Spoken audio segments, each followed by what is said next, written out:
iyon, bagong saya, kwento sa bawat araw iyon.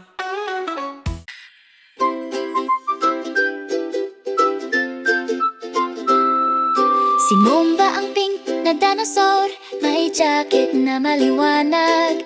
Si Nico naman ang tuta, sa kulay purple ay masaya. Sila'y lumipat patungong Hawaii, kung saan ang mga bulkan ay malaki. Mula sa mga dalampasigan hanggang sa mga bundok, handa na silang tumayo. Ang lava ay dumadaloy, ang mga alon ay humahampas sa baybayin. Si Mumba at Nico handa na para sa higit pa.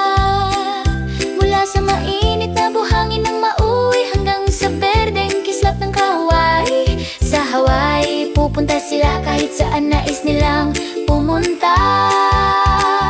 Si Mumba at Nico nararamdaman ang hangin, tumatalon sa paraiso ng madali.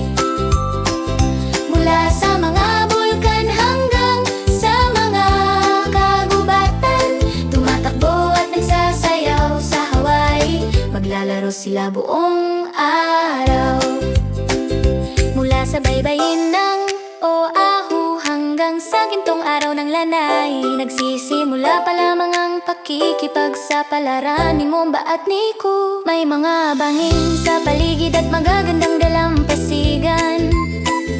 Tumatakbo at tumatawa sila, ang kanilang mga puso ay nagkakaunay. May mga surfboard sa kamay, sinasakyan nila ang malalaking alon.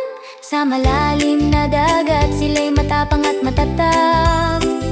Mula sa hula na sayaw hanggang sa sagradong buhangin, si Mumba at Nico ay nag-i-explore sa lupaing ito. Si Mumba at Nico nararamdaman ang hangin, tumatalon sa paraiso ng madali.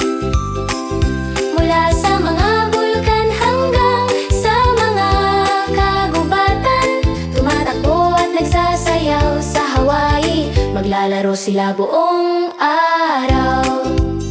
Sa mga nagliliyab na lava at malinaw na kalangitan, si Mumba at Nico ay sumasayaw ng walang takot.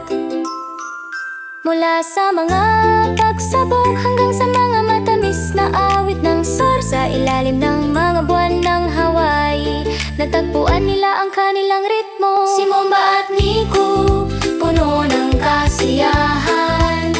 Sa Hawaii, natagpuan nila ang kanilang hangganan. Mula sa malandas na like, share,